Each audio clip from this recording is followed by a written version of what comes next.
के साथ साथ इसमें टेक्स्ट मटेरियल है और साथ साथ चैप्टर वाइज एमसीक्यू। चलिए आपको अंदर दिखा देता हूँ किस तरह से इसमें दे रखा है। और सबसे खासियत क्या है कि एनसीईआरटी एससीईआरटी का ये पूरा जिस्ट दे रखा है इसके अंदर, जैसा कि आप देख सकते हैं। तो दोस्तों कैसे हैं। एग्जाम कॉर्नर पटना चैनल पे स्वागत है। दोस्तों पता है कि कल गांधी मैदान में नियुक्ति पत्र दिया गया।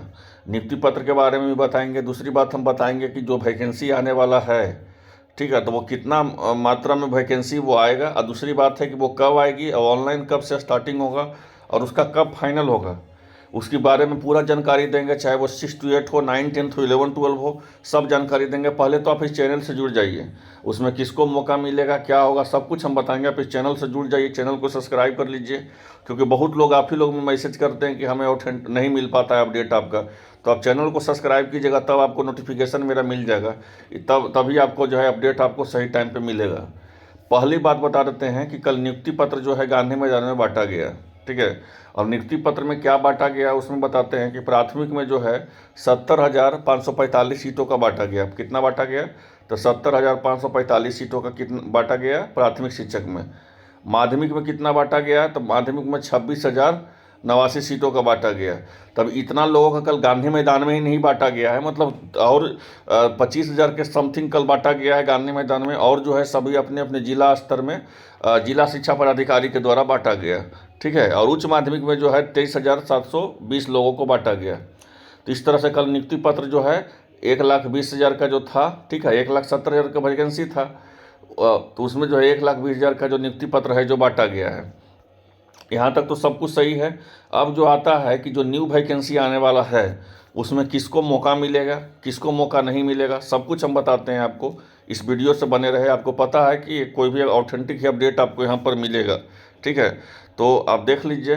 दूसरी चरण का हम पहले बात करते हैं। जिस समय दूसरी चरण का आप लोग सुन रहे थे, उसी समय जिस समय नोटिफिकेशन आया था रात के टाइम में 9 या 10 बजे के अप्रोक्स में नोटिफिकेशन आया था कि जो है द्वितीय चरण का जो है इतने तारीख से ऑनलाइन हो जाएगा। मात्र 10 दिन ऑनलाइन फॉर्म भराएगा और उसके बाद जो है फिर उसका परीक्षा हो जाएगा आपको दिसंबर में। सब कुछ दिया हुआ था।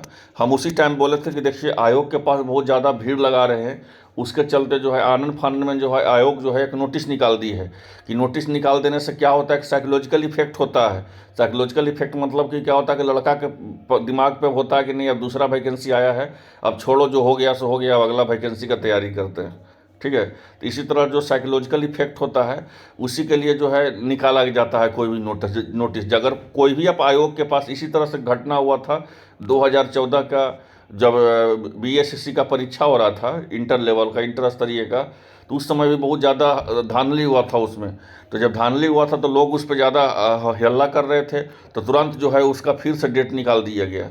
तो इसी तरह से सचिवालय सहायक में भी हुआ था जो पिछला बार आया था। तो इस तरह से होते रहता है। आयोग का ये सब फरमान है कि अगर ज़्यादा से ज़्यादा क्राउड अगर आयोग के पास या ज़्यादा क्राउड उसके कनेक्टिंग बॉडी के पास अगर जा रहा हो, ठीक है, तो ऐसा स्थिति में क्या किया जाता है कि कुछ नोटिस निकाल दिया जाता है कि आपका एग्ज़ाम इस तारीख को होगा। उससे क्या होता है कि उसका आधा से आधा भीड़ जो है वो सोचता है कि जो मेरा हो गया सो हो गया, लेकिन जो अगला बार आने वाला है वो मेरा नहीं छूटे, इसलिए वो अपना आंदोलन छोड़ करके तैयारी में लग जाते हैं। इसी के लिए जो है आनंद फानंद में बिहार लोक सेवा आयोग जो बीपीएससी है वो भी एक नोटिस जारी कर दिया।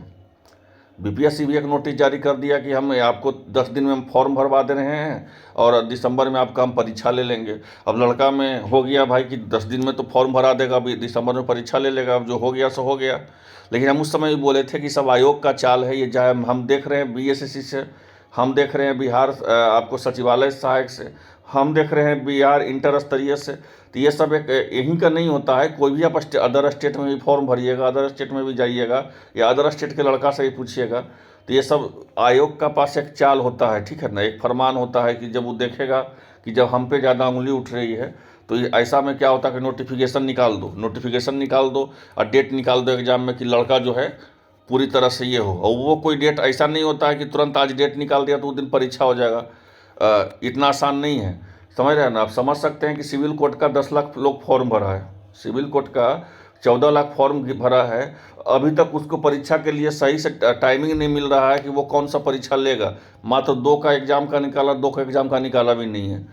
और ये तो बीपीएससी तो है आनंद फानंद में आपको नोटिस दे दी थी। हम उसी दिन से बोल रहे थे कि आनंद फानंद में नोटिस दिया गया है जो आप इसके लिए पूरी तरह से हड़बड़ाइए नहीं, ठीक है। ये पूरी तरह से आनन फानन में नोटिस दे करके आयोग सोच रहे कि आप यहाँ पे भीड़ ना लगाएं, इस पे आयोग पर जो है कंडक्टिंग बॉडी है बीपीएससी, इस पे आवाज़ ना उठा पाए, इसके चलते जो है वो आनन फानन में डेट जो है निकाल दी। अब आते हैं कि दूसरी चरण का वैकेंसी आने वाली है, वो कब आएगी। तो दूसरी चरण की वैकेंसी जो है उसके लिए थोड़ा आपको इंतजार और करना पड़ेगा। यहाँ पे देख लीजिए, आनन फानन में तो इन लोग के द्वारा डेट तो निकाल दिया गया कि आपका परीक्षा इस तारीख से होगा, फॉर्म इस तारीख से भराएगा। हम जबकि बोल रहे थे कि वो सब चाल होता है, योग का चाल होता है, शुरू से हम बोल रहे थे। कोई भी हम आपको गलत खबर नहीं बताएं, यहाँ तक जो बताएं सब ऑथेंटिक अपडेट बताएं।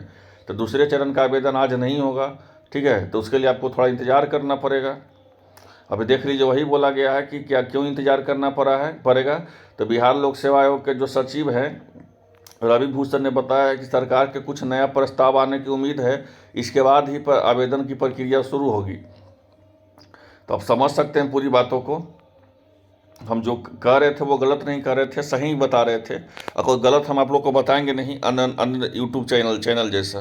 तो आप इस चैनल को सब्सक्राइब कर लीजिए ऑथेंटिक अपडेट के लिए। चलिए इस चैनल को सब्सक्राइब कर लीजिए। धन्यवाद।